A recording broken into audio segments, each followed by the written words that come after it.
Well, again, because God is at the core of it all, because he is the great uncaused cause, and the one who has spoken into the world, we see his sovereignty really in everything. But the key thing for us to think about in evangelism is the great relief of knowing what our role is and what God's role is. And when we get that clear biblically, it really helps. For example, if we misunderstand that, we will think that it's not only our responsibility to tell the gospel, but somehow to make people Christians. And we can't do that. We don't have the power to do that.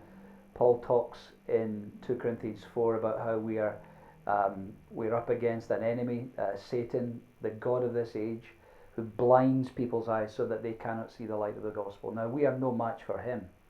But he also speaks in that passage of the God who at the beginning of time said, "Let light shine out of darkness." And he goes on to parallel that with what God has done in our hearts. He's made his light shine in our hearts to give us the light of the knowledge of the glory of God in the face of Christ. So when we talk about God's sovereignty, we're rejoicing in the fact that he has the sovereign power to undo the work of the enemy. So our role is to preach Christ faithfully, biblically, helpfully, relationally. We preach Christ. God does the miraculous work of opening blinded eyes.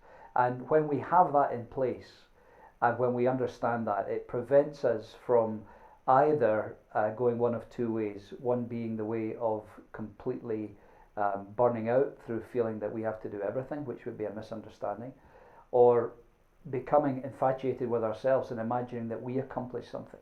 So when things are going well in evangelism, an understanding of God's sovereignty means that we return to him with thankfulness. When things are not going so well and we're just trudging on and faithfully trying to keep going, we can still put our head in the pillow at night, because we know that as long as we've been faithful in teaching the Bible and prayerful in our reliance on the Lord, he's the one who has the sovereign power to open blinded eyes.